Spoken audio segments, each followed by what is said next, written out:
ఇంటికొచ్చిన బిందుకి పిచ్చెక్కినట్టుగా ఉంది. తండ్రి ఎప్పుడొస్తాడా? అత్తయ్య ఇలా అందేంటి డాడీ? అని ఎప్పుడు అడుగుదామా అని ఎదురుచూస్తుంది. తన తల్లి చరిత్రేంటి?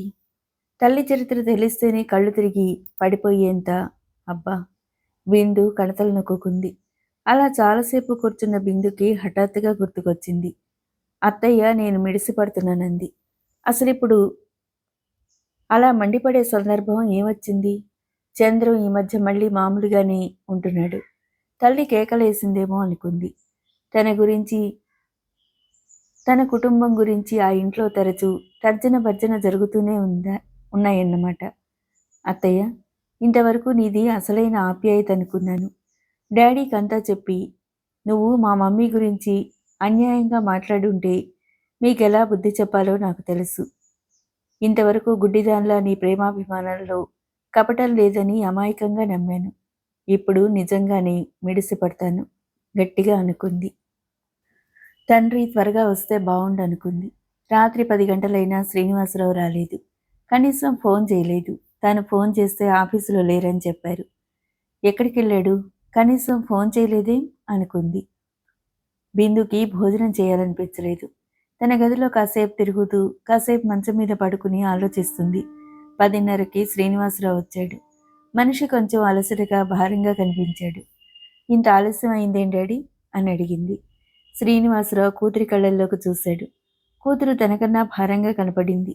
పని మీద వెళ్ళాను బేబీ అన్నాడు. ఫోన్ చేశాను. ఆఫీసులో లేరన్నారు. మీరు లేటుగా వస్తే ఫోన్ చేసేవారు కదా.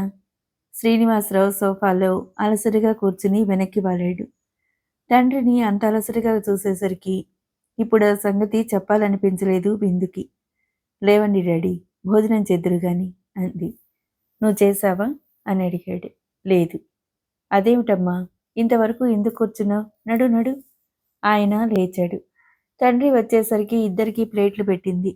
వంట మనిషి రాత్రి 10 వరకు ఉండి వెళ్ళిపోతుంది. శ్రీనివాసరావు ఊళ్ళో లేకపోతే బిందుకి సాయంగా ఇక్కడే ఉంటుంది. బిందు నేతి గిన్నె తండ్రి దగ్గరికి జరుపుతూ అంది. సాయంత్రం అత్తయ్య దగ్గరికి వెళ్ళాను. నెయ్యి వేసుకోబోతున్న శ్రీనివాసరావు ఆగి తలెత్తాడు. ఏమంది అత్తయ్య?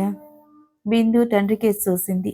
ఈ పూట ఎందుకో చాలా అలసిపోయినట్టుగా కనపడుతున్నాడు. ఇంత పొద్దుపోయింది, ఇప్పుడు చెప్పనా? వద్దు, రేపు అడగొచ్చు అనుకుంది. పెయింట్ ఇవ్వడానికి వెళ్ళాను. బావ వచ్చి దించాడు అంది. ఆయన తేలిగ్గా గాలి పీల్చుకున్నాడు. అత్తయ్యకి పెయింట్ నచ్చిందా? చాలా నచ్చిందట. అత్తయ్యకి నువ్వు కూడా బాగా నచ్చావమ్మా, బిందుని పరీక్షగా చూస్తూ అన్నాడు. ఆ మాటకి బిందు ఇంతవరకు ఆపుకున్న ఆవేశం తోసుకొస్తుంది. డాడీ అలసటగా ఉన్నారు. పొద్దుపోయి వచ్చారు. అందులో భోజనం టైంలో ఇప్పుడు అడిగే సమయం కాదు అనుకుని మౌనంగా ఉండిపోయింది ఎంతో నిగ్రహం మీద. కూతురి ముఖంలోని మార్పుకైన భయం నిజం అంటోంది. ఆ తర్వాత ఇద్దరూ ఎక్కువగా మాట్లాడుకోలేదు. భోజనం అవగానే ఎవరి గదిలోకి వారు వెళ్ళిపోయారు. శ్రీనివాసరావు పడుకోలేదు. ఆ గదిలో చేతులు వెనక్కి పెట్టుకుని అటూ ఇటూ పచార్లు చేయసాగాడు.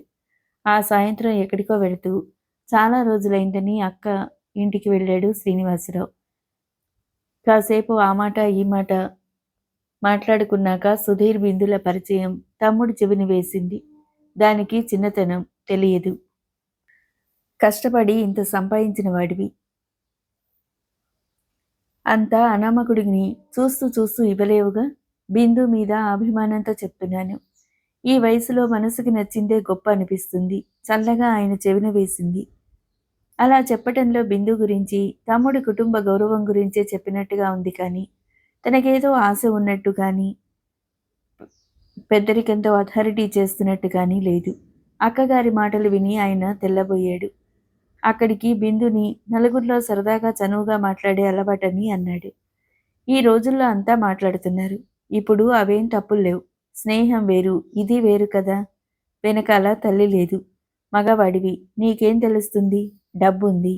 అందులో బిందు అమాయకురాలు. అది లోకు కట్టేవాళ్ళు ఎందరో ఉంటారు. ఏదైనా మొదట్లో జాగ్రత్త పడటం మంచిది. ఆ అబ్బాయి నీకు కూడా నచ్చితే పర్వాలేదు.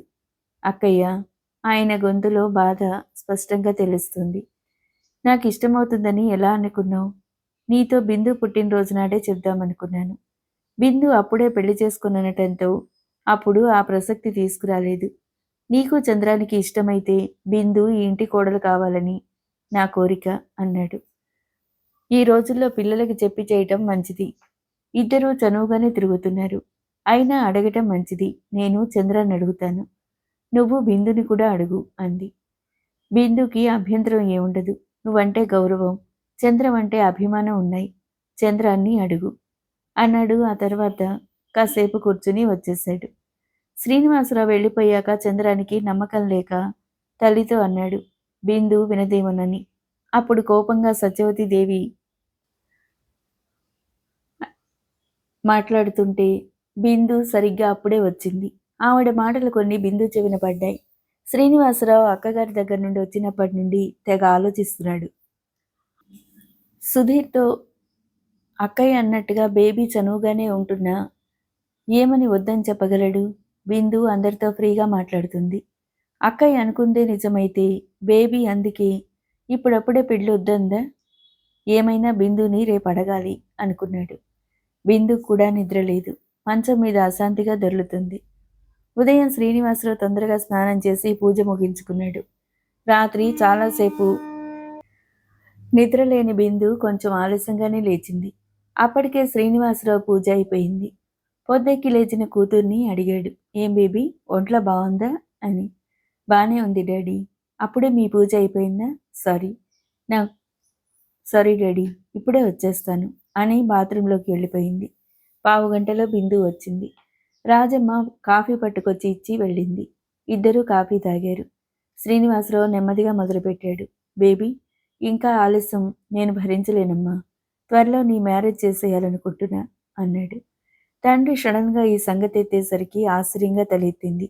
అవును తల్లి, ఇంతవరకు నీకు ఏ లోటు లేకుండా పెంచాను. నువ్వు కూడా ఏం మారం చేయకుండా బుద్ధిగా నడుచుకున్నావు. నీ వివాహం చేసి నిన్ను ఇంటిదాన్ని చేస్తే నా బాధ్యత పూర్తిగా తీరిపోతుంది. సారీ డాడీ, ఈ ఒక్క విషయంలో నన్ను క్షమించండి. 2-3 ఏళ్ల వరకు నాకు ఆ ఉద్దేశం లేదు. చేతి వెళ్ళి చూసుకుంటూ అంది. ఏం? ఎందుకని? ఏదైనా కారణం ఉండాలిగా? అనునయంగా అడిగాడు. ఇందులో కారణం ఏముంటుంది డాడీ? ఇప్పట్లో ఇష్టం లేదు అంతే. బేబీ, అత్తయ్యకి నేను మాటిచ్చాను. నువ్వంటే అత్తయ్యకి ప్రాణం. ఇచ్చిన మాట వెనక్కి తీసుకోమంటావా? డాడీ బాధగా చూసింది. అత్తయ్యకి నిజంగా నేనంటే ప్రాణమా డాడీ? ఇంకా ఎక్కువే. అందుకేనా డాడీ అత్తయ్య నన్ను మిడిసిపడుతున్నాను అంది? ఏమిటమ్మా? బిందు చెప్పింది ఆయనకి అర్థం కాలేదు. మమ్మీ తరపు వాళ్ళు ఎవరూ లేరా డాడీ? తండ్రి ముఖంలోకి చూస్తూ అడిగింది. బిందు అలా ఎందుకు అడుగుతుందో ఆయనకి అర్థం కాలేదు. ఉంటే ఎందుకు రారు అన్నాడు నెమ్మదిగా. వాళ్ళ చరిత్ర అంటే మమ్మీ వాళ్ళ చరిత్ర మంచిది కదా డాడీ? బిందుకి క్రితం రోజు సత్యవతీదేవి అన్న మాటలు గుర్తుకొస్తే దుఃఖం వచ్చేలా ఉంది. బేబీ, ఆయనకేదో అనుమానం లాంటిది కలిగింది. చెప్పకూడదా డాడీ? చెప్తే కళ్ళు తిరిగి పడిపోతానని భయమా? బిందుకి ఎంత ఆపుకుందామన్నా కళ్ళల్లో నీళ్లు తిరిగాయి. బేబీ, ఆయన చప్పున లేచి బిందు దగ్గరకు వచ్చాడు. బిందు తల మీద చేయి వేస్తూ లాలనగా అన్నాడు. బేబీ, మీ అమ్మ చరిత్రకేంటమ్మా? అసలు ఎందుకొచ్చిందా అనుమానం? మమ్మీకి దగ్గరవారు ఎవరూ లేరు. దూరపు బంధువులకి అభిమానం లేదు. అలాంటి వారిని మమ్మీ లెక్క చేయదు అంతే. మరి అత్తయ్య అలా ఎందుకంది? అత్తయ్య ఆయనకంతా అయోమయంగా అనిపించింది. అవును డాడీ, లేకపోతే నాకెలా తెలుస్తుంది అంటూ క్రితం రోజు జరిగిందంతా చెప్పింది. ఒక్కసారిగా ఆయన మనసు మొద్దుబారిపోయినట్టయింది. షాక్ తిన్నట్టయ్యాడు. అక్కయ్య అలా ఎందుకంది? బేబీ గురించే బాధపడుతూ మాట్లాడిందిగా. బేబీ అంటే ప్రాణం ఇస్తుంది. బేబీ సుధీర్తో స్నేహం పెంచుకుంటుందని బాధపడింది. అది స్నేహమేనని, బేబీకి అందరితో స్నేహంగా మాట్లాడే అలవాటుందని తను చెప్పాడు. హఠాత్తుగా అక్కయ్య అలా ఎందుకంది? ఆయనకంతా గందరగోళంగా అనిపించింది. ఆయనకేమనాలో తోచలేదు. ఆఖరికి నెమ్మదిగా అన్నాడు. నాకు ఆశ్చర్యంగానే ఉంది బేబీ. ఇక్కడికి వచ్చినప్పటి నుండి అత్తయ్యని చూస్తున్నావు కదా. అది వరకు అత్తయ్య నాకు తెలియదుగా డాడీ. అత్తయ్య అభిమానంగా మాట్లాడుతుంటే అది నిజమైన అభిమానమే అనుకున్నాను. సోము వచ్చి ఎవరో వచ్చారని చెప్పటంతో శ్రీనివాసరావు బయటికి వెళ్ళాడు. బిందు లోపలికి వెళ్ళిపోయింది. ఆ వచ్చిన వ్యక్తితో శ్రీనివాసరావు బయటికి వెళ్ళిపోయాడు. ఆ రోజంతా ఆయన చెవిలో బిందు చెప్పిన మాటలే గింగురుమన్నాయి. అక్కయ్య మారలేదా? మారకపోతే ఇంత అభిమానంగా ఎలా ఉండగలదు? కోపంగా ఉంటే ఆ కోపం అణుచుకుని పైకి సంతోషంగా ఉండే స్వభావం కాదే. ఆ కోపం తగ్గకపోతే అలాగే పంతంగా ఉండిపోతుంది గాని, తను వస్తున్నట్టు తెలపకపోయినా కొడుకుని పంపిదే. ఒకవేళ సుధీర్‌తో బేబీ స్నేహంగా ఉంటుందని, బేబీ పరాయిగా వెళ్ళిపోతుందనే ఉడుకుమొత్తనంతో అలా అందా? హుహు. ఆయన అలా అనుకోలేకపోయాడు. అదివరకటి అత్తయ్య నాకు తెలియదుగా డాడీ. అత్తయ్య అభిమానంగా మాట్లాడుతుంటే అది నిజమైన అభిమానమే అనుకున్నాను. కళ్ళల్లోంచి దూకపోయే కన్నీటిని బలవంతంగా ఆపుకుంటున్న బిందు ముఖం కళ్ళ ముందు మెదిలింది. ఆయనకి ఎన్నెన్నో జ్ఞాపకాలు కళ్ళ ముందు మెదిలి మళ్ళీ తేలిపోతున్నాయి. బేబీని అన్నీ మీరే అయి పెంచుతారు కదూ! నేను లేను అన్న లోటు లేకుండా బేబీని పెంచుతారు కదూ! కరుణ ముఖం కళ్ళ ముందు మెదిలింది. కణతలు నొక్కుకున్నాడు. పేషెంట్స్ అందరూ వెళ్ళిపోయారు. ఇంకా శిరీష వెళ్ళిపోవాలనుకుంటుంది. నమస్తే డాక్టర్. పరిచయమైన కంఠానికి తలెత్తింది. ఓ మీరా? నమస్తే నమస్తే. రండి. ఏమిటిలా వచ్చారు? కూర్చోండి అంది గబగబా. ఇప్పుడు నిజంగా పేషెంట్ని తీసుకొచ్చాను అంటూ మహేంద్ర తాగుడు అన్ని విషయాలు చెప్పాడు. జ్వరం వస్తుందని తీసుకొచ్చానని చెప్పాడు. లోపలికి తీసుకురండి అంది కుర్చీలోంచి లేస్తూ. సుధీర్ మహేంద్రని లోపలికి తీసుకొచ్చాడు. శిరీష అతన్ని పరీక్ష చేసి కొన్ని ప్రశ్నలు అడిగింది. అతను అయిష్టంగానే శిరీష అడిగిన వాటికి జవాబులిచ్చాడు. శిరీష అతనికి ఇంజెక్షన్ ఇచ్చి మందులిచ్చింది. తర్వాత మహేంద్రని ఎక్స్రే తీయించి టెస్టులు చేయించాలని చెప్పింది సుధీర్తో. తర్వాత సుధీర్ తీసుకుని బయటకు వచ్చి ఆటోని పిలిచాడు. మహేంద్ర ఆటోలో కూర్చున్నాడు. సుధీర్ ఆటో ఎక్కబోతూ ఆగిపోయాడు. మహేంద్రతో, నేను మందులు బ్రెడ్ పళ్ళు తీసుకొని ఇప్పుడే వస్తాను. నువ్వు రూమ్కెళ్ళి విశ్రాంతి తీసుకో అని ఆటో అతనికి ఇల్లెక్కడో చెప్పాడు. తీసుకుని వచ్చేయకూడదు, ఏకంగా వెళ్ళొచ్చు. వద్దు మొర్రో అంటుంటే తీసుకొచ్చావు. జబ్బ పొడిచి పారేసింది. ఇంజెక్షన్ చేసిన చోట చేత్తో నొక్కుకుంటూ అన్నాడు. ఇంటికొచ్చాక నీ ఇష్టం వచ్చినట్టు తిడుదువు గాని వెళ్ళి రెస్ట్ తీసుకో. తొందరగా వచ్చేస్తాను అని ఆటో పంపేశాడు. శిరీష కుర్చీలోంచి లేస్తుంటే నమస్తే డాక్టర్ అని వినిపించటంతో తలెత్తిన శిరీష అంతే నిలబడిపోయింది. నమస్తే డాక్టర్ చిరునవ్వుతో మళ్ళీ అన్నాడు నాగరాజు. శిరీష కోపంతో ద్వేషంతో సన్నగా వణుకుతుంది. లోపలికి రావచ్చా? అదే చిరునవ్వుతో అడిగాడు. Get out, I say get out from here. కోపంతో పెదాలు అదురుతుండగా గుమ్మం కేసి చేయి చూపిస్తూ ఆవేశంగా అంది. డాక్టర్లు అనవలసిన మాటేనా? మీ మాటలతో రోగాలు పోగొట్టాలే గాని అలా కసురుకుంటారా అంటూ తనే వచ్చి కుర్చీలో కూర్చుంటూ హఠాత్తుగా గొంతు మార్చి అన్నాడు. సారీ శిరీష. అప్పుడు ఒళ్ళు తెలియక ఏదో పొరపాటు జరిగిపోయింది. క్షమాపణ చెప్పుకుందామన్నా నీ జాడ తెలియలేదు. ఆ శిఖండి చెప్పింది కాదు అని క్షణవాగి అన్నాడు. ఇంకా నువ్వు ఇలాగే ఉండిపోవటం బాధగానే ఉంది. ఎవరు చేసిన తప్పు వారే సరిదిద్దుకోవాలి. అది ధర్మం, న్యాయం. అప్పుడే మనిషి మనిషి అవుతాడు. లేకపోతే పశువుతో సమానం. నీ నోటి వెంట ఇంకొక్క మాట వచ్చినా మాట దక్కదు. తక్షణం బయటికి వెళ్ళు. అది క్లినిక్ అని కూడా ఆలోచించకుండా అరిచినట్టుగా అంటూ టేబుల్ మీదున్న పేపర్ వెయిట్ చేతుల్లోకి తీసుకుంది. దురదృష్టం ఈరోజు నర్సు రాలేదు. నాగరాజు శిరీష కోపాన్ని లెక్క చేయలేదు. నవ్వుతూ ఏదో అనబోయాడు. ఎక్స్క్యూజ్ మీ డాక్టర్ అని వినిపించటంతో శిరీష నాగరాజు వెనక్కి తిరిగి చూశారు. సుధీర్ నిలబడి ఉన్నాడు. శిరీషకి ప్రాణం లేచి వచ్చినట్టు అనిపించింది. పేపర్ వెయిట్ మెల్లగా టేబుల్ మీద పెట్టేసింది. నాగరాజు కనుబొమ్మలు ముడిచి చూశాడు. చేతికి అందబోతున్న అమృత కలశాన్ని అందుకోబోయే ముందు ఎవరో పెడేళ్ల తన్నితే ఆ వ్యక్తి కేసి ఎంత కోపంగా చూస్తారో సరిగ్గా నాగరాజు సుధీర్ కేసి అలాగే చూశాడు. సుధీర్ వచ్చి కుర్చీలో తీరిగ్గా కూర్చున్నాడు. తలపోటు, కాళ్లపోట్లు, నడుం నొప్పి ఇలా ఒక్కొక్కటే ఏకరువు పెట్టసాగాడు. నాగరాజుకి సుధీర్ ఇప్పుడప్పుడే వెళ్లే ఘటనలా అనిపించలేదు. సుధీర్ ఎందుకైనా రాని, ఇప్పటి ఈ మాటలు తనని రక్షించటానికే అని అర్థమైపోయింది శిరీషకి. నాగరాజు కొంచెం విసుగ్గా లేచి సుధీర్ కేసి ఓరగా కసిగా చూశాడు. శిరీష కేసు తిరిగి వెళ్తాను డాక్టర్ అనేసి వెళ్ళిపోయాడు. నాగరాజు వెళ్ళిన వైపు ఓ మారు చూసి మళ్ళీ శిరీష కేసు చూస్తూ అన్నాడు. వచ్చిన పెద్ద మనిషి మందు తీసుకోకుండానే వెళ్ళిపోతున్నాడే. శిరీష మాట్లాడలేదు. ఆవేశం వల్ల కలిగిన దడ ఇంకా శిరీషకి తగ్గలేదు. డాక్టర్, శిరీష పరిస్థితి గ్రహించి మృదువుగా అన్నాడు. డాక్టర్, నేను మీ మాటలన్నీ విన్నాను. శిరీష ముఖం సిగ్గుతో వాలిపోయింది. అసలు నాగరాజు ఈ మెట్లు ఎక్కుతుంటేనే చూశాను. మహేంద్రకి పళ్ళు అవి తీసుకొస్తానని చెప్పి వెనక్కొచ్చాను. మీ విషయాల్లో నేను కలగజేసుకోవటం తప్పే అయితే క్షమించండి డాక్టర్. సుధీర్, వారింపుగా అంది శిరీష. సుధీర్, నిజంగా మీరిప్పుడు రాకపోతే పెయింట్ అయిపోయేదాన్ని. నిజంగా దేవుళ్ళా వచ్చారు అంది. డాక్టర్, నాగరాజు మాటలు నేను విన్నాను. అన్యాయం చేసిన వాడిని వదిలి ఇంకా అందలం ఎక్కించటం ఎంతవరకు భావ్యం అంటారు? వాళ్ళకి ఎప్పటికీ బుద్ధి అనేది రాకూడదనేగా వాళ్ళని వదిలేయటం. అరిటాకు ముళ్ళు సామెతల్ని తన్నిపారేయాలి డాక్టర్. తప్పు చేసిన వాడు శిక్ష అనుభవించవలసింది. మీలాంటి వాళ్ళు అసలు భయపడకూడదు. ఆ మనిషి మళ్ళీ జీవితంలో ఎప్పుడూ ఎవరి జోలికి పోకుండా చేయగలగాలి. సుధీర్ మాటలు వింటుంటే శిరీషకి ఎలాగైనా నాగరాజ్ చేత గడ్డి తినిపించాలనిపించింది. ఎలాగో సుధీర్ అసలు సంగతి గ్రహించేశాడు. ఇక దాపరికం ఎందుకు అనుకుంది. కానీ నాగరాజు అన్నిటికీ తెగించినవాడు. వాడికి సిగ్గనేదే లేదు అనుకుంది. అదే మాట సుధీర్తో అంది. మీరు నాగరాజు ఎప్పుడొచ్చినా ధైర్యంగా ఉండండి. మీకేదో అన్యాయం అయిపోయినట్టు బాధపడకుండా నాగరాజుని సాధ్యమైనంత వరకు వాగించి మీరు మౌనం దాల్చండి.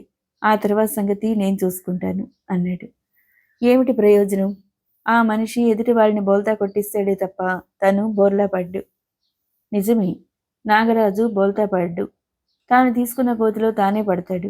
వాటి గురించి మీరు ఆలోచించకండి. మీరు ధైర్యంగా నిబ్బరంగా నిలబడండి అన్నాడు. ఆ తర్వాత ఇద్దరూ చాలాసేపు మాట్లాడుకున్నారు. ఆఖర్న మహేంద్ర సంగతి కూడా వచ్చింది. ఏమిటి మరీ అలా వేదాంతం మాట్లాడతారు? జీవితంలో బాగా దెబ్బతిన్నట్టుగా ఉన్నారు? శిరీష అడిగింది. అవును డాక్టర్, చాలా గట్టి దెబ్బే తిన్నాడు. ఒక అమ్మాయిని ప్రాణాధికంగా ప్రేమించాడు. పెద్దవాళ్ల మాటలు పట్టింపు వల్ల మనస్పర్ధలు వచ్చాయి. వాళ్ళ మాటలకేంటి, మనం పెళ్లి చేసుకుందామన్నాడు. ఆ అమ్మాయి ఎంత చెప్పినా వినలేదు. ఆమె తండ్రి ఓ గొప్పవాడికి ఇచ్చి పెళ్లి చేశాడు. 2 పిల్లలు పుట్టాక వాడు చచ్చిపోయాడు. దాని పొగరు బాగా అణిగింది. పెళ్లి చేసుకోమని ఇంట్లో వేధిస్తారు మహేంద్రని. ఎన్నో గొప్ప సంబంధాలు తీసుకొచ్చి సతాయిస్తారు. ఆమె భర్త పోయాడని తెలిసి వెళ్తే చూసి ఆనందించాలని వచ్చావా అని అడిగిందట. ఇతని ప్రేమ ఆమె అసలు అర్థం చేసుకోలేదు. అసలు ఆమెకి ప్రేమంటే ఏంటో తెలియదు. అప్పటి నుండి మరీ పిచ్చిగా తాగుతున్నాడు అన్నాడు. సుధీర్ శిరీష ఇంటి వరకు వచ్చి వెనక్కి వెళ్ళిపోయాడు. శిరీష లోపలికి రమ్మంది. ఇంత పొద్దుపోయింది, ఇంకోసారి వస్తాను అన్నాడు. శిరీష లోపలికి వచ్చేసరికి వాసుదేవరావు గారు హాల్లో కుర్చీలో వెనక్కి వాలి కళ్ళు మూసుకుని కూర్చున్నారు. తాతగారిని చూసి శిరీష ఆగిపోయింది. తాతయ్య దగ్గరికి వెళ్ళి పిలిచింది. ఆయన ఉలికిపాటుగా కళ్ళు తెరిచారు. ఇంత ఆలస్యం అయిందేంటమ్మా అని అడిగారు. సుధీర్ వస్తే మాట్లాడుతూ కూర్చున్నాను తాతయ్య. నువ్వు భోంచేశావా? లేదమ్మా అన్నారు సరిగ్గా కూర్చుంటూ. నా కోసం ఎందుకు తాతయ్య కూర్చున్నావు? మళ్ళీ నీకు అరగదు కదా. పర్వాలేదమ్మా, ఎన్నో జీర్ణించుకున్నాను. అన్నీ జీర్ణమైపోతాయి. ఆఖరికి రాళ్ళు తిన్నా జీర్ణించుకోగలిగేంత గట్టి ప్రాణం. ఆయన మామూలుగా అనాలన్నా ఏదో ఆవేదన విరక్తి ఆయన గొంతులో తొంగి చూశాయి. తాతయ్య బాధగా అంది. ఆయన ఎందుకు అలా అన్నాడో తనకి తెలుసు. ఈ ఒక్క విషయంలో ఆయన మాట వినలేకపోతుంది. రామ్మ, కాళ్ళు కడుక్కుండ్రా అని ఆయన లేచారు. శిరీష్ ఇంకేం అనలేక వెళ్ళి డ్రెస్ మార్చుకుని వచ్చింది. ఇద్దరూ మౌనంగానే భోంచేశారు. అసలే శిరీష ఎందుకు వివాహం చేసుకోకుండా ఉండిపోయిందో తెలియక బాధపడేవారు. అందులో ఈ మధ్య శిరీష పైకేం చెప్పలేకపోయినా ఆ నిశ్శబ్దంగా ఉండటంలో ఏదో ఉందని ఆయన గ్రహించారు. కానీ శిరీష చేత అసలు సంగతి ఏంటో చెప్పించలేకపోయారు. ఏం లేదు తాతయ్య, బానే ఉన్నాగా అంటుంది. ఎంత తెచ్చిపెట్టుకున్న సంతోషంతో తిరిగినా ఆ కళ్ళల్లో దిగులు, కళ్ళ కింద వలయాల నల్లని గీతలు ఆయనకి చెప్పక చెప్తున్నాయి. శిరీష గదిలోకొచ్చి మంచం మీద కూర్చుంది. తన మీదే పంచప్రాణాలు పెట్టుకున్న తాతయ్య తన వల్ల ఎంత బాధపడుతున్నాడు. కానీ తన మనసు అంగీకరించటం లేదు. ఏం చెయ్యాలి? భగవంతుడా, తన వల్ల తాతయ్యకి మనశ్శాంతి లేకుండా పోయింది అని బాధపడింది. విరక్తిగా దిగులుగా ఉన్న వాసుదేవరావు గారి ముఖమే కళ్ళ ముందు మెదిలి శిరీష బాధగా కళ్ళు మూసుకుంది. శ్రీనివాసరావు ఊళ్ళో లేడు. బిందు అప్పుడే శిరీష దగ్గర నుండి వచ్చింది. మనసు ఏమాత్రం బాగుండక అక్కడికి వెళితే అక్కడ గంగమ్మ గారు, రేణుక ఆమె భర్త వచ్చున్నారు. రేణుక భర్తకి ఈ ఊళ్ళో ఉద్యోగం దొరికిందట. మా వాళ్ళున్నారని ఏకంగా మనవరాలను తీసుకుని ఆవిడ కూడా వచ్చేసింది. నేను చెప్పలేదటే నీ చేతి చలవ, నువ్వు పురుడు పోసావు, 12 కొడుకు పుట్టాడు.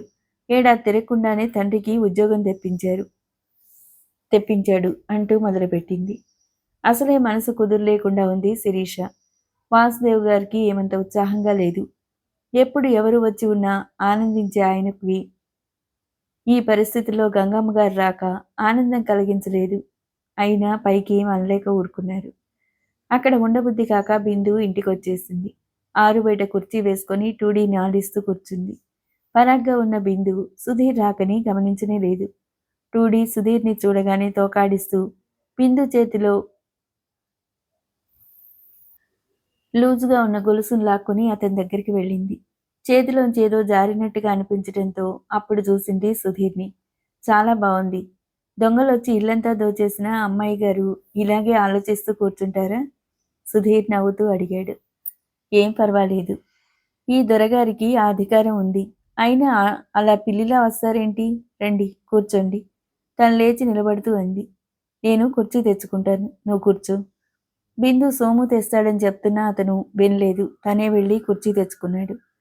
ఎందుకు? సోము తెస్తాడుగా. బిందు కూర్చుంటూ అంది. వాడొస్తే ఓ పట్టాన వెళ్ళడు. అందుకే నేను తెచ్చుకున్నాను. ఏమిటంత పరధ్యానంగా ఉన్నావు?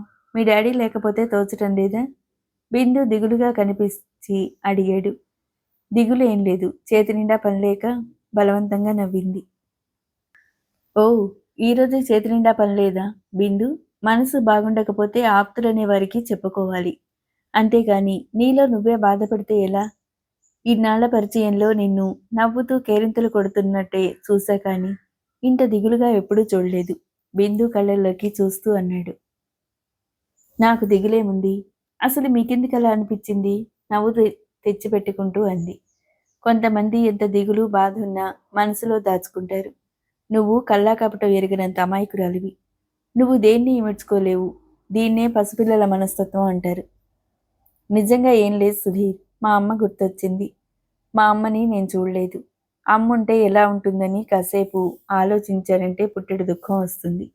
అలా బాధ వేస్తే తొందరగా తేరుకోలేను. చేతి వేళ్ళు చూసుకుంటూ అంది. సత్యవతీదేవి అన్న మాటలు మర్చిపోలేక, తండ్రిని నిలదీసి అడగలేక బిందు తల్లి ఫోటో దగ్గర పెట్టుకుని తల్లి గురించి ఆలోచిస్తూ కూర్చుంది. ఇంత అమాయకంగా ఉండే అమ్మని ఎందుకలా అందత్తయ్య అని ఆలోచిస్తుంటే అమ్ముంటే ఎంత బావుండు అనుకుంది. బిందుకు ఆలోచన కలిగితే తొందరగా తేరుకోలేదు. అసలు బిందుకి ఆ లోటు లేకుండానే శ్రీనివాసరావు పెంచాడు. బిందుకి తల్లి మాట తలపుకి రాకుండా చూసుకుంటాడు. ఓ సారీ. ప్రతి వ్యక్తికి అమ్మా నాన్న ఉండాల్సిందే. బిందు, నీకు అమ్మగారు లేని లోటు ఎవ్వరూ తీర్చలేంది. కానీ మీ డాడీ నిన్ను కంటికి రెప్పలా చూసుకుంటారు. ఆయన ప్రేమలో ఇంక నువ్వు ఆ మాట తలుచుకుని బాధపడకూడదు. నీకు డాడీ అయినా ఉన్నారు, నాకు ఎవ్వరూ లేరు. ఏం చెయ్యాలి? మృదువుగా అన్నాడు. సుధీర్ అలా మెల్లగా మాట్లాడుతుంటే బిందు తన బాధని తాత్కాలికంగా మర్చిపోయింది. అక్క దగ్గరికి వెళ్ళాను. అక్కయ్య ఎందుకో చాలా దిగులుగా ఉంటుంది కదా. అక్కయ్య చాలా లోతు మనిషి. తన సంతోషాన్ని పంచుతుంది గాని బాధని చెప్పుకోదు. అలాంటి వారు గొప్ప మహనీయులని తాతగారు చెప్పారు. ఆ మాట అక్కయ్యకి వర్తిస్తుంది. ఏమో, నేను గ్రహించలేదు డాక్టర్. నేను ఎప్పుడు వెళ్ళినా బాగానే మాట్లాడతారు అన్నాడు. చెప్పానుగా, అక్కయ్యని గ్రహించడం కష్టం. ఈ మధ్య బాగా నలిగిపోయినట్టుగా కనపడుతుంది. నేనెప్పుడూ అక్కయ్యని అలా చూడలేదు. సుధీర్ మాట మార్చి సినిమాల గురించి, పుస్తకాల గురించి మాట్లాడసాగాడు. బిందుకి సినిమాల కన్నా నవలల గురించి మాట్లాడడం చాలా ఇష్టం. అది తెలిసిన సుధీర్ ఆ టాపిక్ ఎత్తాడు. బిందు మామూలు మూడ్లోకి వచ్చింది. కాసేపు కూర్చొని సుధీర్ వెళ్ళిపోయాడు. సుధీర్ వెళ్ళిపోయాక సుధీర్ మాటలు మననం చేసుకుంటూ అలాగే కూర్చుంది. నిజంగా ఇప్పుడు సుధీర్ రాకపోతే ఇంత తొందరగా తేరుకోలేకపోయేది బిందు. హాయ్ బిందు, లీల వచ్చింది. హాయ్. బిందు నవ్వుతూ ఎదురెళ్ళింది. ఆ, నేను ఇక్కడికి వస్తే ప్రేమే గాని మా ఇంటికి మాత్రం వచ్చేది లేదు నిష్ఠూరంగా అంది. ఎన్నాళ్ళయిందమ్మా వచ్చి? అంది. బిందు ఎన్నాళ్ళైనా ఎన్నాళ్ళయింది అన్నట్టు ముఖం పెట్టి. నువ్వే చెప్పమ్మా బిందు గొంతును అనుకరిస్తూ అంది లీల. ఒక వారం రోజులు. ఓహో, నెల రోజులైతే నీకు ఒక్క వారం రోజుల్లో ఉందన్నమాట. అంటే నా మీద నీకంత ప్రేమ శ్రద్ధ ఉన్నాయి. అమ్మ నీకోసం రోజు అడుగుతుంది తెలుసా. అందుకని బిందు మహారాణి గారిని ఇప్పుడు మా ఇంటికి వేం చేయవలసిందిగా మరీ మరీ కోరుకుంటున్నాం. స్వాగతం పలుకుతున్నట్టు చేతులు ముందుకు చాచింది. అమ్మమ్మ, ఆ మహారాణి గారు ఇంటికి అందరినీ రప్పించుకునేదే కాని మనలా ఎవరింటికి వెళ్లరు. బిందు లీల ఇద్దరూ వెనక్కి తిరిగి చూశారు. చంద్రం నిలబడున్నాడు. ఓ, మీరా? సంభ్రమంగా అంది లీల. బిందు చటుక్కుని లేచి నిలబడింది. అనుకోకుండా హఠాత్తుగా ఎవరైనా చూస్తే కలిగే తత్రపాటు బిందులో కలిగింది. కానీ వెంటనే తేరుకుంది. నవ్వు తెచ్చుకుంటూ రారా కూర్చో అంది. రండి కూర్చోండి. చేతులతో కుర్చీ చూపిస్తూ తన సహజ ధోరణిలో అంది లీల. థ్యాంక్స్. లీలని మెచ్చుకున్నట్టుగా చూస్తూ అన్నాడు. కుర్చీలో కూర్చుంటూ లీలని అడిగాడు. మరి మీరు ఇద్దరు ఒకే కుర్చీలో కూర్చుంటారా అంటూ నవ్వాడు. లీల అతని నవ్వుతో శృతి కలిపింది. బిందుకి ఆ మాట అనే తీరు, ఆ నవ్వు అసహజంగా అనిపించింది. బిందు నవ్వకపోవటంతో లీల టక్కున నవ్వు ఆపేసింది.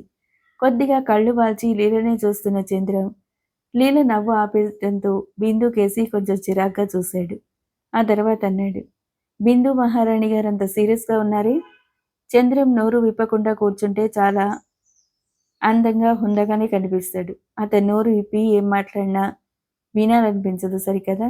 అదొక రకమైన వెకిలితనం అతని నవ్వులో మాటల్లో తొంగి చూస్తుంది. ఎంతమందికి మహారాణిల బిరుదిస్తావు? బిందు అడిగింది. ఎంతమందికైనా ఇస్తాను, కానీ ఖర్చు లేదు, నష్టం కూడా లేదు కదూ. నష్టాన్ని భరించేవాడు చేతకాని దద్దమ్మ. చంద్రం కాలర్ సర్దుకున్నాడు. అబ్బా, మామూలుగా మాట్లాడుకుందరు లీల విసుగ్గా అంది. లీలకి ఇక్కడికి వస్తేనే ఆనందం. ఇంట్లో ఎవరు తిట్టినా ఆ బాధని మర్చిపోవటానికి వీళ్ళ మాటలే తలుచుకుంటుంది. అప్పుడు ఇంట్లో వాళ్ళ తిట్లంతా బాధించవు. బావుంది. నీ వరుస చూస్తుంటే మేమిద్దరం దెబ్బలాడుకుంటున్నట్టుగా ఉన్నాయి నీ మాటలు చంద్రం అన్నాడు. మీరు దెబ్బలాడుకున్నా బానే ఉంటుందిలేండి. చాలా వింతగా ఉందే.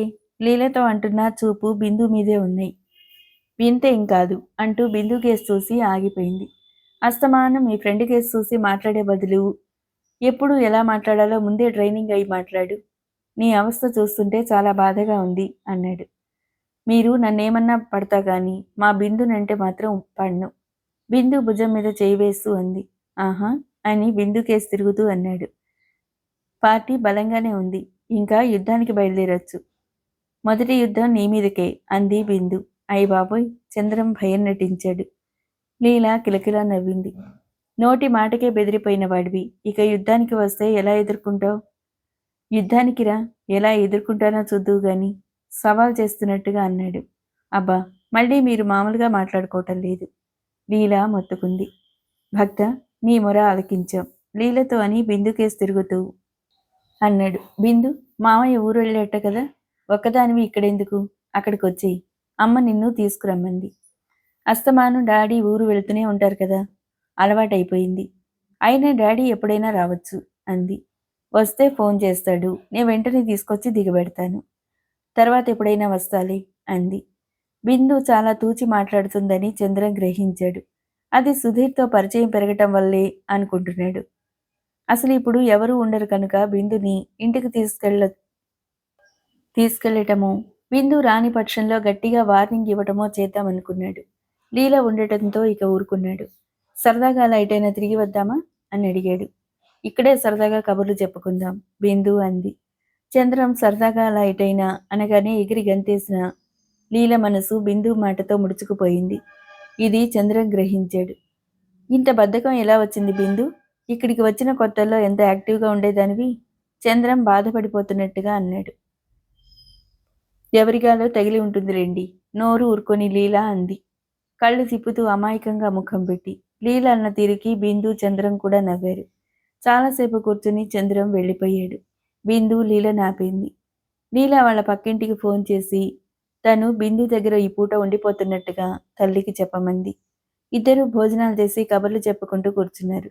ప్రతిదీ కుతూహలంగా వింతగా అనిపించే లీల చంద్రం గురించి ఎత్తి వేళాకోళం చేయబోయింది. అది వరకు కూడా లీల ఇలా చాలాసార్లు మాట్లాడింది.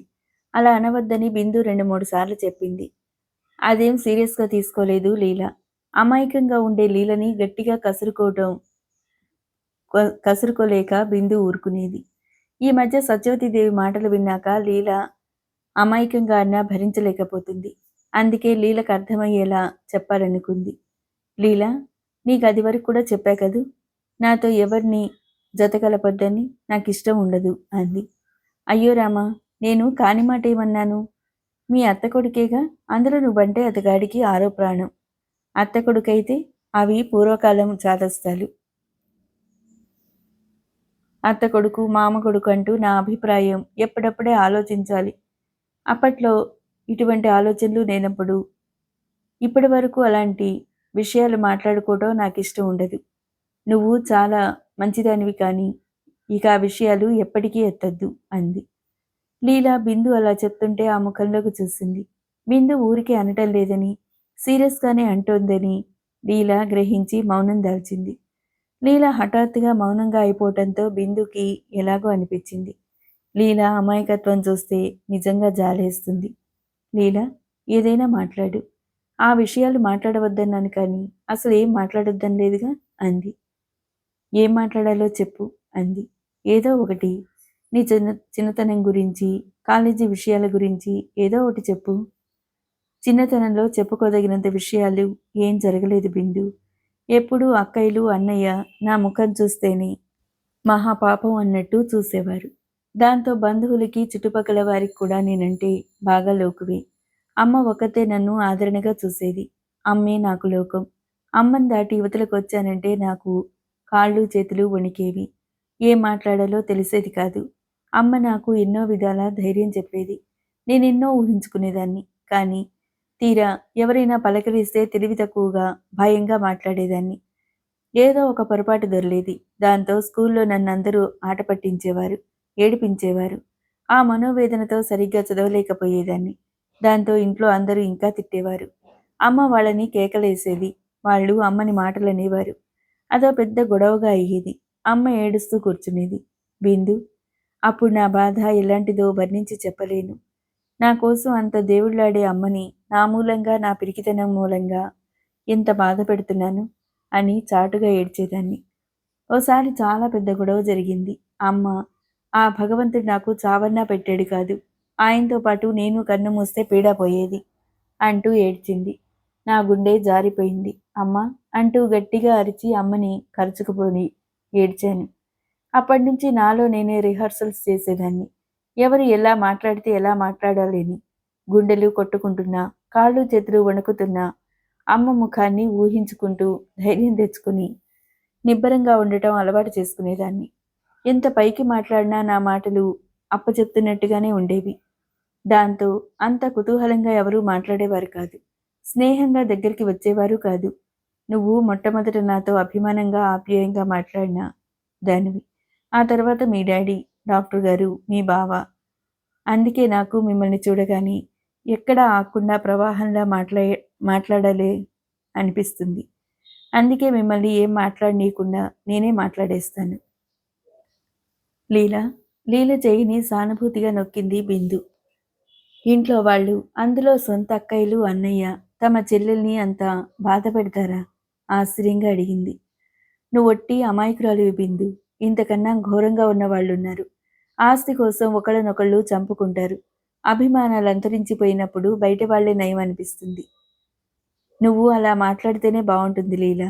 నేను చెప్పిన ఆ ఒక్క విషయం మాత్రం నువ్వు మాట్లాడకు. ఇలా చెప్పినందుకు కూడా నువ్వేమీ అనుకోకు.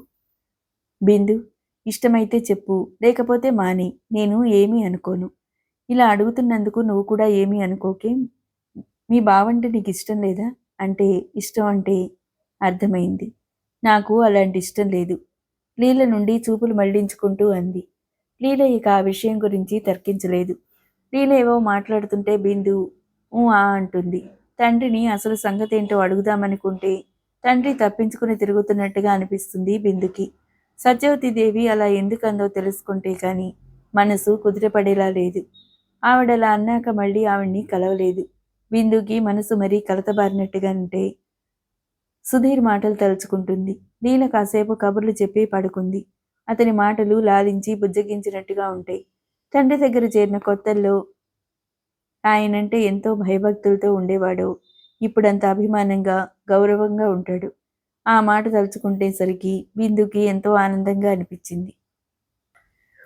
మహేంద్రకి టెస్టులన్నీ జరిగాయి. మహేంద్రకి టీబీ అప్పుడే ప్రారంభ దశలో ఉందన్నారు. ట్రీట్మెంట్ జరుగుతుంది. మహేంద్ర శిరీషను తిట్టిపోశాడు సుధీర్ దగ్గర. ఈ డాక్టర్లు ఇంతేరా, నీకు లోకం పొగడ తెలియదు. ఇంత అమాయకుడివి ఎలా బతుకుతావురా?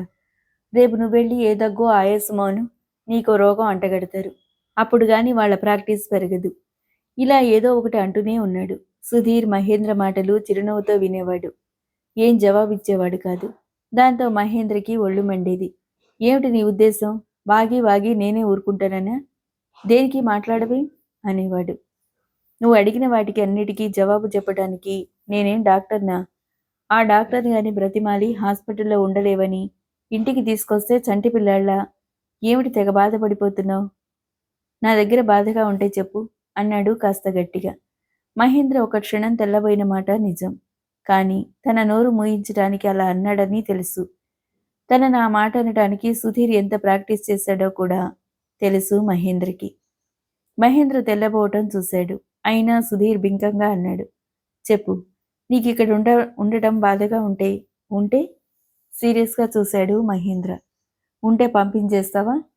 అంటే ఇక్కడి నుంచి గెంటేస్తావన్నమాట. ఆ మాట తిన్నగా చెప్పేయకూడదు అన్నాడు. సుధీర్ తెల్లబోయాడు. కొద్ది క్షణాలు నోట మాట రాని వాళ్ళ చూస్తుండిపోయాడు. తర్వాత గురు అన్నాడు. చాలా బాధ కలిగినప్పుడు, వెర్రి ఆనందం కలిగినప్పుడే మహేంద్రని గురు అని పిలుస్తాడు. తర్వాత నెమ్మదిగా అన్నాడు. నువ్వు నన్ను ఏమైనా అనుకో, తిట్టు, నీ ఇష్టం వచ్చినట్టు శపించు, కానీ నువ్వు మందులు వాడి తీరవలసింది. డాక్టర్ చెప్పినట్టు నడుచుకోవాల్సిందే. సుధీర్ మాట్లాడుతుంటే రెప్పవాల్చకుండా సుధీర్నే చూశాడు మహేంద్ర. ఆ కళ్ళల్లో తన పట్ల ప్రేమాభిమానాలు తొణికిసలాడుతున్నాయి. మహేంద్ర సుధీర్కి అడుగు దూరంలో నిలబడ్డాడు. సుధీర్ భుజం మీద చేయేస్తూ భారమైన గొంతుకుతో అన్నాడు. సుధీర్, ఎందుకురా నా మీద నీకింత అభిమానం? నేను ఇంటికెళ్తే నన్ను చూడగానే అందరూ దూరంగా తొలగిపోతుంటే నువ్వు నీ గదిలోనే అట్టు పెట్టుకున్నావెందుకు? నీ రుణం నేను ఎప్పటికీ తీర్చుకోలేను, నిజంగా. గురు మహేంద్ర చేతిని తన 2 చేతుల్లోకి తీసుకుని ప్రేమగా నొక్కాడు. తర్వాత అన్నాడు. అందరూ చీదరించుకుంటున్నా నన్ను ఎలా వదుల్చుకోవాలా అని బాధపడుతున్న సమయంలో నువ్వు నన్ను ఎందుకు ఆదుకున్నావు?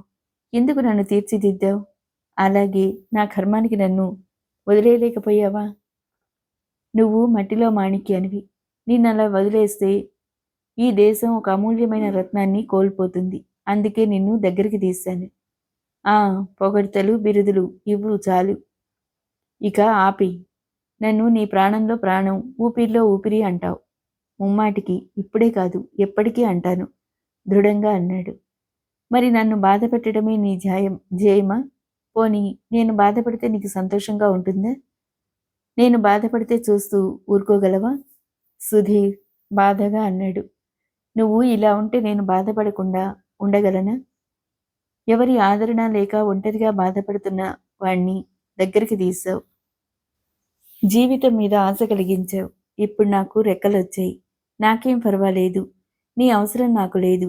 మరి నీ కనపడకుండా పోతానంటే మామూలుగా ఉండగలవా? ఛట్, నువ్వు ఎంతన్నా ఎదగొచ్చు, మహా గొప్పవాడి కావచ్చు. ప్రతిరోజు నువ్వు నా దగ్గర అటెండెన్స్ తీసుకోవాల్సింది దర్పంగా అన్నాడు. ఎందుకు? ఇంకా నేను చిన్నపిల్లాడినా?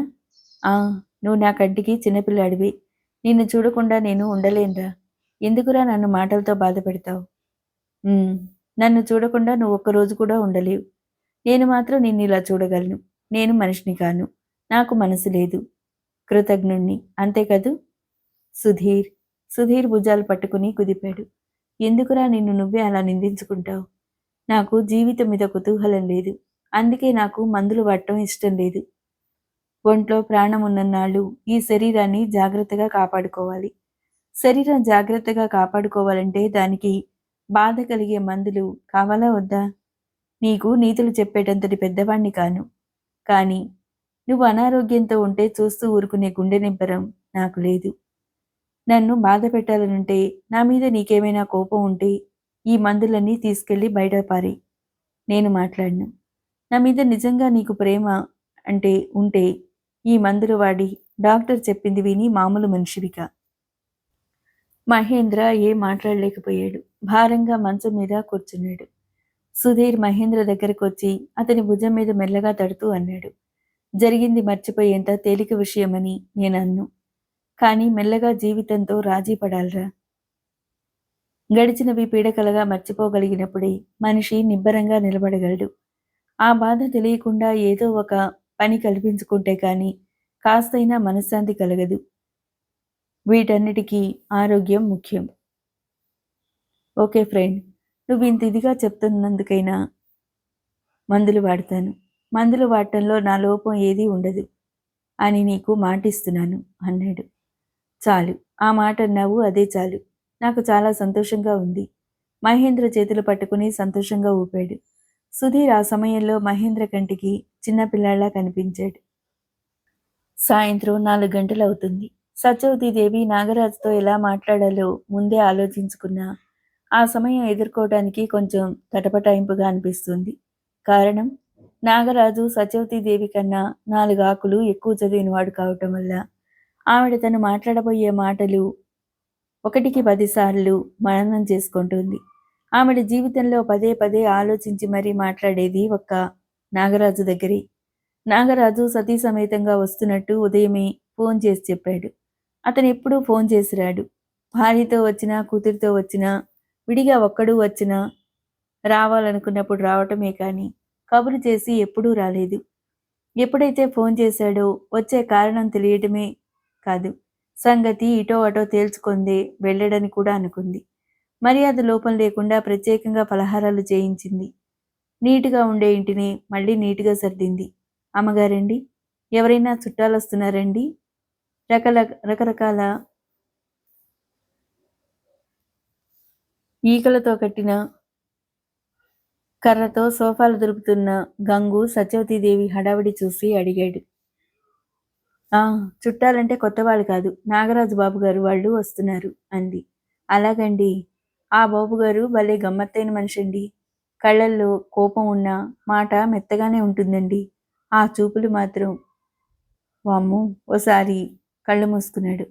శత్రువు చీమ రూపంలో వచ్చి ఏ మూల నక్కినా ఆయన పసిగట్టేస్తారండి. సత్యవతీదేవి, చంద్రం ఆ మాటలు అర్థం కానట్టు చూశారు. అలా ఉంటాయండి ఆయన చూపులు. భలే ముందు చూపున్న మహారాజులా ఉంటారండి. ఆ తెలివి అందరికీ అప్పదండి అని పని చేసుకుంటూ అన్నాడు. గంగు అలా చేదస్తంగానే మాట్లాడతాడు. ఏదైనా నెమ్మదిగా చెప్పినా వాడికి వినపడదు. చంద్రానికైతే వాడిని చూస్తేనే చిరాకు. వెర్రిముఖం అని విసుక్కుంటాడు. తల్లికి భయపడి ఊరుకున్నాడు. లేకపోతే ఓ తన్ను తన్ని బయటికి గెంటేవాడు. అమ్మ, అంకుల్ దగ్గర మొహాట పడితే లాభం లేదు. అసలు సంగతి చెప్పకపోతే మన మెడకే ఉచ్చు వేస్తాడు. కాదని దబాయిస్తే నేను రుజువు చేస్తాను తల్లితో మెల్లగా అన్నాడు. ఆ, నువ్వంతా ఘనుడువని నాకు తెలుసు. మెల్లమెల్లగానే చెప్పాలి గాని ఒక్కసారిగా పెద్ద డోసు ఇస్తే వికటిస్తుంది. ఆ సంగతి నేను చూసుకుంటాను. నువ్వు మౌనంగా ఉండు, గొంతు తగ్గించి గంభీరంగా అంది.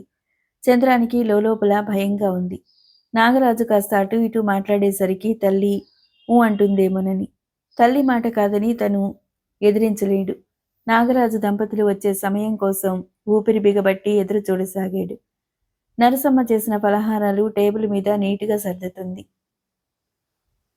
గంగు నరసమ్మ చెప్పిన పని, సత్యవతీదేవి చెప్పిన పని శ్రద్ధగా చేస్తున్నాడు. అమ్మగారు ఎదురుగా ఉండటం వల్ల నరసమ్మ విసుగుని అణుచుకుంటుంది గాని గంగుని 4 తన్నాలనుంది. వెధవ వెర్రిమాలోకం దొరికాడు. గుట్టుగా ఏం చెప్దామన్నా వినిపించుకోడు, చెవిటి మాలోకం అని విసుక్కుంది. గంగు వచ్చాక నరసం మాటలు సగం కట్టాయి. గంగు తన వైపు, ఇంటివారి వైపు ఒక్కొక్కసారి తేల్చుకోలేకుండా ఉంది. ఒకసారి నరసమ్మ మీద జాలి చూపిస్తాడు, మరోసారి అమ్మగారి దయాగుణాన్ని మెచ్చుకుంటాడు. గంగు అభిమానంగా మాట్లాడినప్పుడు గంగుని ప్రతిమాలి కూతురికి ఏ కూరలో తీసుకెళ్తుంది. ఇప్పుడు ఇన్ని రకాల ఫలహారాలు చేసింది. కూతురికి పట్టుకెళ్లాలనుంది. గంగు వెరిమాలోకంలా బుర్రొంచుకొని పని చేసుకుంటున్నాడు. ముందుగా గంగుతో అనకపోతే తన గుట్టు బయటపడతాడేమో భయం. సరిగ్గా 5 గంటలవుతుండగా గేటు ముందు కారాగింది. గంగు పరిగెత్తినట్టుగా వెళ్లి గేటు బార్లా తెరిచాడు. వెళ్లి కారిడోర్ తెరిచి వినయంగా నాగరాజు దంపతులకి నమస్కరించాడు. నాగరాజు తల ఆడించి ఆడించినట్టుగా ఆడించాడు. ఆయన భార్య మాత్రం బావున్నావా గంగు అని పలకరించింది. హాయ్, బావున్నానండి. ఆవిడ అలా అడిగినందుకు పొంగిపోతూ అన్నాడు. సత్యవతీదేవి చంద్రం హడావిడిగా బయటికి వచ్చి నాగరాజు దంపతుల్ని సాదరంగా లోనికి తీసుకెళ్లారు. వల్లి రాలేదేం? సత్యవతీదేవి అడిగింది. మేమే తీసుకురాలేదు, చిరునవ్వుతో అంది భారతి. ఆ చిరునవ్వులోని అర్థం సత్యవతీదేవి గ్రహించినట్టే ఉండి కూర్చోండి అని తను కూడా కూర్చుంది. సత్యవతీదేవి భారతి ఆరోగ్యం గురించి అడిగింది. ఏంటో వదిన గారు, ఆపరేషన్ అయినప్పటి నుండి నా మనసు కుదురుగా ఉండటం లేదు. ఏదో వెల్తిగా ఉన్నట్టుగా ఉంది అంది. మీరు అదే అస్తమానం తలుచుకుంటుండటం వల్ల అలా అనిపిస్తుంది. అందులో మిమ్మల్ని ఎవరో చాలా భయపెట్టేశారు. ఈ రోజుల్లో ఆపరేషన్ అంటే భయపడక్కర్లేదు.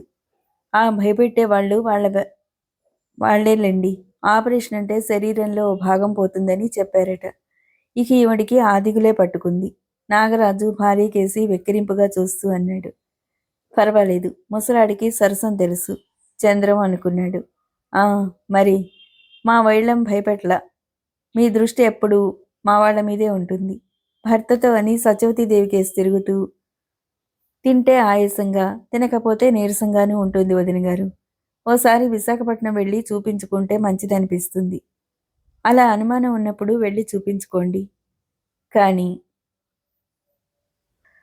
భయం మాత్రం పెట్టుకోకండి, ధైర్యం చెప్తూ అంది సత్యవతీదేవి. చంద్రం మౌనంగా కూర్చున్నాడు.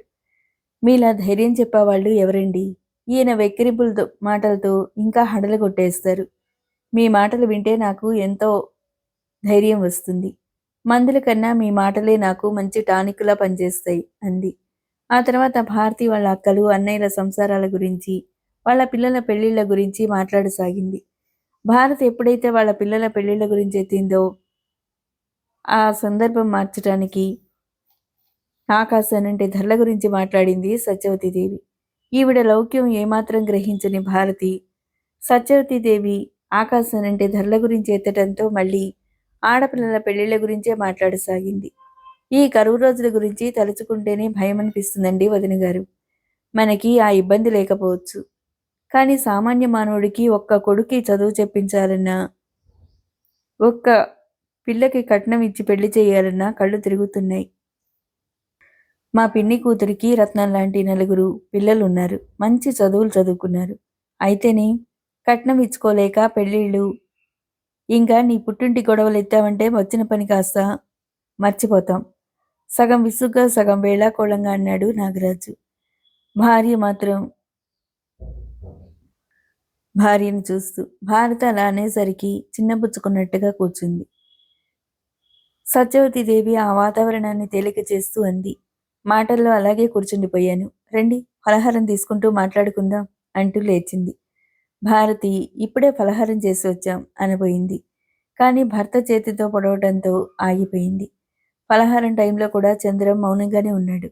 భర్త ముఖంలో చిరాకు, విసుగు చూసి భారతి ఇంకేం మాట్లాడలేదు. తల్లి మౌనంగా ఉండమనటంతో చంద్రం మాట్లాడలేదు. సత్యవతీదేవి, నాగరాజు మాట్లాడుకుంటుంటే శ్రోతల్లా కూర్చున్నారు. సత్యవతీదేవి పిలిస్తే పలికేటట్లుగా గంగు నిలబడ్డాడు. కాఫీ, ఫలహారాలు అయ్యాయి. అందరూ హాల్లోకొచ్చి కూర్చున్నారు. నాగరాజు గంగుని పిలిచాడు. నాగరాజు 2-3 సార్లు పిలిస్తే కాని గంగు పలకలేదు. గంగు విసుగు నడుచుకుంటూ చంద్రం కాస్త గట్టిగా పిలిచాడు. ఆయ్, పిలిచారండి అంటూ పరిగెత్తినట్టుగా వచ్చాడు. వచ్చి వినయంగా అడిగాడు. ఏంటండి అని. పిలిస్తే వినపడదా? అయ్యగారు పిలిచారు. నాగరాజు కేసు చూస్తూ అన్నాడు. గంగు నాగరాజు కేసు తిరుగుతూ ఎంతో బాధగా అన్నాడు. క్షమించండి అయ్యగారు, నాకు కొంచెం వినపడదండి. ఏటండి? నాగరాజు ఓసారి గంగు కేసి పరీక్షగా చూశాడు. గంగు పిలవగానే పలకనందుకు పశ్చాత్తాపడుతున్నట్టుగా నిలబడ్డాడు. నాగరాజు 10 రూపాయల నోటు ఇచ్చి సిగరెట్ పెట్టి తీసుకురమ్మన్నాడు. గంగు ఆ నోటు ఎంతో పదిలంగా అందుకుని బయటికి వెళ్ళాడు. నాగరాజు చంద్రం కేసి చూశాడు. చంద్రం కనుబొమ్మలు ఇంకా ముడుచుకునే ఉన్నాయి. చంద్రంలో ఏదో మార్పు ఇప్పుడు స్పష్టంగా తెలుస్తుంది అనుకున్నాడు. అది వరకు తన ఎదురుగా తల్లి ఎదురుగా నోరెత్తని చంద్రం ఇప్పుడు విసుగుని కోపాన్ని ప్రదర్శించేంత ధైర్యం కలవాడయ్యాడంటే కొంచెం ఆలోచింపజేసేదిగా అనిపించింది నాగరాజుకి. నాగరాజు తన్ని గమనిస్తున్నాడని తెలియని చంద్రం వీళ్ళెప్పుడు వెళ్తారా అని ఎదురుచూస్తూ కనుబొమ్మలు ముడిచి ఇంకా అలాగే కూర్చున్నాడు. తన ఆలోచనలు పక్కకు పెట్టి నాగరాజు అడిగాడు, మా శ్రీమతి గారు రోజు ఒకటే గొడవ చేస్తుందండి. కూతురు పెళ్లి ఎప్పుడు చేస్తావని. నాదేం ఆలస్యం లేదు. అక్కయ్య గారిని అడుగు అన్నాను అంటూ భార్యకేసి తిరిగాడు. అవును వదిన గారు, ఈ ఆపరేషన్ అయినప్పటి నుంచి పిల్ల పెళ్లి ఎప్పుడు చేసేద్దామా అని ఉంది. మొదటి నుంచి వల్లిని మీ కోడలిగానే చూసుకున్నారు. ఆ కాస్త అయిందనిపిస్తే నా మనసు నిమ్మళంగా ఉంటుంది. నేనేమైనా పర్వాలేదు. ఆ మాటలు ఎందుకనుకుంటారు అస్తమాను మందలింపుగా అంది సత్యవతీదేవి. అవును వదిని గారు, వల్లిని మీరు నాకన్నా ఎక్కువగా చూసుకుంటారు. నా కళ్ళతో ఆ శుభకార్యం చూసుకోవాలని, నా చేతులతో చేయాలని తాపత్రయం తప్ప నాకే దిగులు లేదు. శాస్త్రి గారు త్వరలో మూడాలున్నాయంటున్నారు. ఈలోపే కానిచ్చేస్తే మంచిదని ఉంది. ఈరోజు మంచిదని బయలుదేరాం అంది. చంద్రం ప్రాణాలుగ్గబట్టుకుని తల్లిని ఓరగా చూస్తున్నాడు. తర్వాయి భాగం మరో వీడియోలో. మీకు నచ్చినట్లయితే తప్పకుండా లైక్ చేయండి, కామెంట్ చేయండి. Thank you.